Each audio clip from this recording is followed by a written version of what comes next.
Magandang umaga po sa ating lahat. Nako, eto, binubugbog kami ng tornado pero wala pa naman.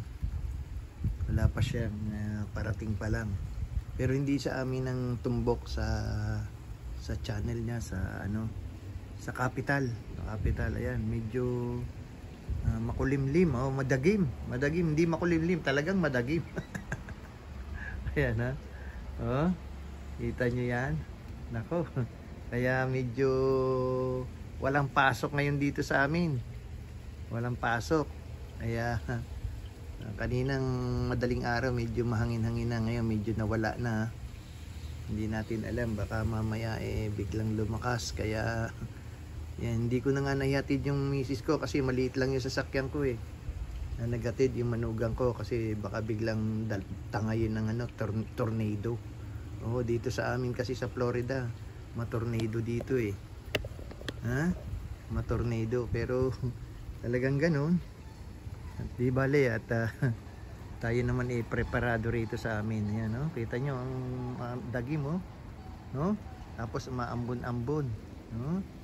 Pero okay lang yan kasi talagang ganyan ang ating ayan, tsaka walang masyadong sasakyan, puro nasa bahay lahat.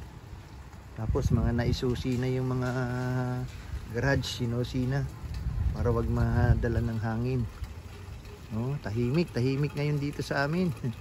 Yeah, ganyan talaga dito pagka nagto-tornado. Ayan, yung hangin pabaliktad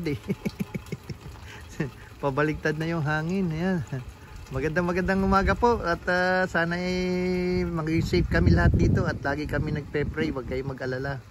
At ipinagpe-pray namin na maging maayos at sana wag masalanta ng bagyo ang aming bayan, ang aming bayan dito sa Amerika. Alam niyo naman dito sa Amerika, pagka umulan o pagka nagbagyo, tornado talagang tornado. Hindi katulad sa Pilipinas, baha lang dito, walang baha. Sige, hanggang dito na lamang po muna tayo at tayo po magla-live stream na ngayong araw na ito. Maraming salamat po.